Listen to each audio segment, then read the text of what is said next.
Okay, ito tinatawag na Liang Cave. Liang, hindi ko alam kung ano yung nasa loob niya. Kanina, nag-try na ako dyan, pero medyo natakot ako. Ay, yung mga bakasyonista, oh. First time din daw nila dito. Yan. Pasok tayo sa loob. Tingnan natin kung ano nasa loob. Flashlight.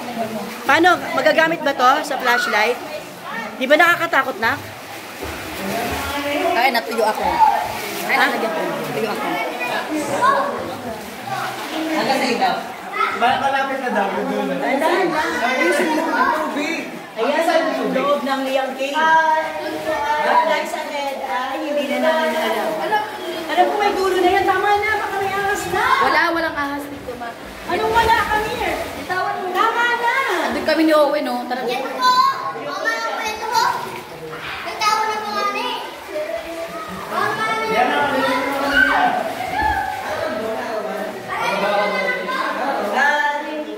Sabi mo, sobrang bilim. Mauna kayo, bakit mauna ako?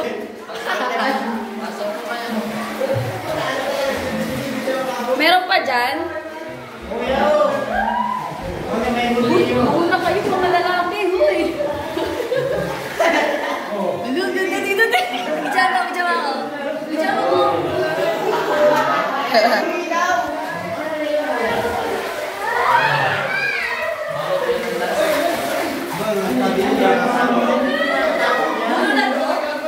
Ayun na yung dulo. Alam ko pa naman.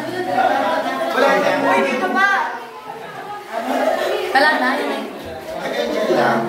Ayan na yung dulo. Mahulog ka dyan, Owen. May butas dyan. Janet start. May multo. May multo.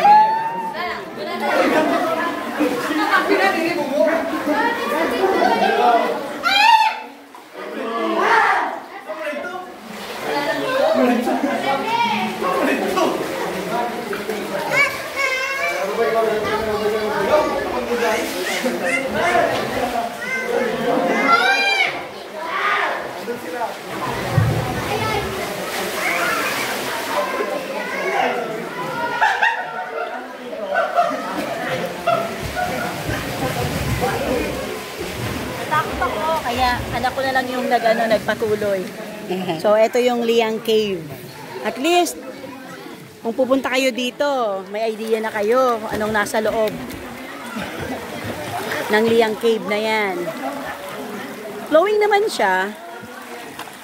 Ayan, pero hindi siya ganun kalinaw. Siguro dahil sa dami na ng mga naliligo. Kung makikita mo dito, flowing siya. Tapos yung may water dito na pwede ka uminom. Gagaling sa bundok. Napakalinaw niya, oh. Tama na. Doon naman. Yan. Perfect to sa family bonding. For vacation. 1, 2, 3. School out.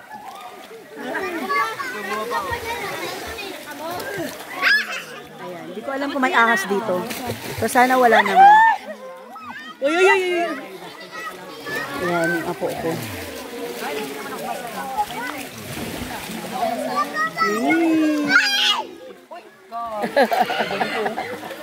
Ay, gusto mo maba ng bata. Apo ko. Palang. Hop. Baka nakainom na yan.